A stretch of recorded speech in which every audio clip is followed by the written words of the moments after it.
It has now been more than 3 weeks since Hawaii's Kilauea volcano first erupted, and just yesterday, firefighters urged some residents to evacuate as new lava flows threatened their homes. And you know, lava is not the only danger to locals. Toxic air quality is also a very big concern both now and in the long term. Joining us now to talk more about that is thoracic surgeon Eric Presser.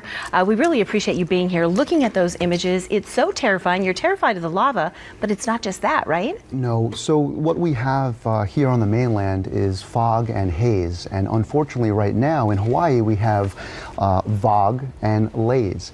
VOG are the toxic emissions that come from the actual volcano.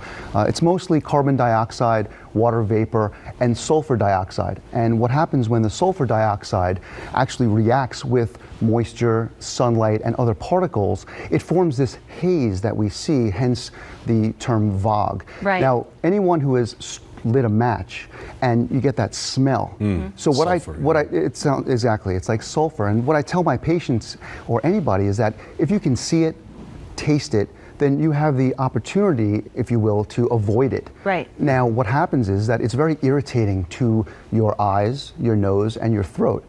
And those people who have previous respiratory issues, whether you're asthmatic, whether you're elderly, whether you're on oxygen, you need to really try to avoid that situation. It makes sense to not smoke, to go indoors, to not vape. I mean, these are things that sound commonsensical, right, but most people don't realize the detrimental effects that they will have, especially if you're around young children, because they really don't understand the long-term effects of what's going on right now.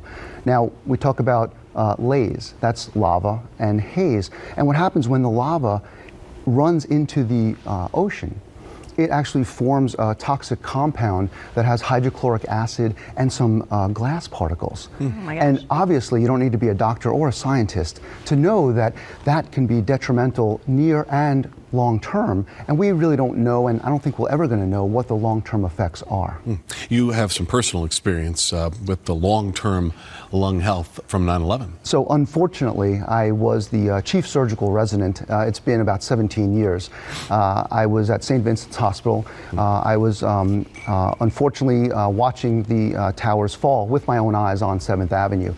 And for weeks afterwards, we wore masks because the ash and the dust and the air quality was so thick you could literally taste it. I remember going home, taking a shower, and just all this filth would come off of you, and who knows what's going to happen. I mean, luckily, you know, I don't smoke. Afterwards,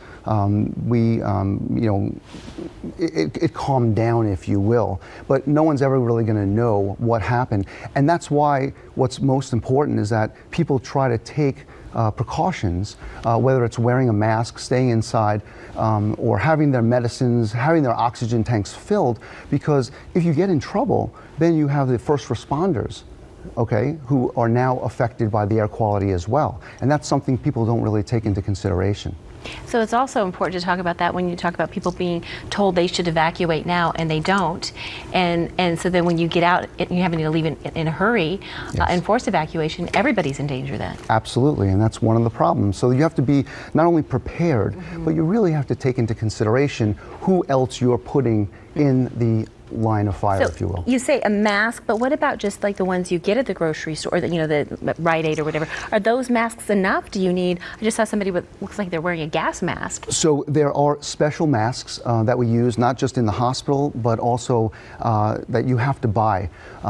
The masks, the special masks, are actually used to filter out smaller particles. Okay, there are actually filters that you can buy. The HEPA, everyone knows what a HEPA filter is.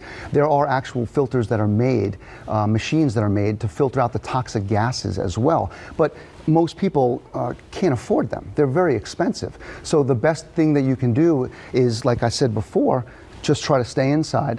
If you need to put on your air conditioner, make sure that it's on a setting where it recirculates the air from inside, not outside. Don't vacuum. don't dust. These are things that can cause more particles to be stirred up into the air, and people don't realize that. Obviously, you don't want to smoke or vape It's inside. excellent. I'm going to take this note. Don't vacuum. So no vacuuming. I know. By order of the doctor. Can you sign this so my Yeah. wife will see that? I'll give you a script. He's got a book, okay? Dr. Presser's got a book. You see it here. The book is called An Empowering Guide to Lung Cancer at ericpressermd.com is the site, ericpressermd.com, if you would like some more information. Thank you so much Yeah, Dr. for Presser, coming in, thank you for being Doctor. here. Appreciate it. Thank you so much Hey, for Liberty. having me.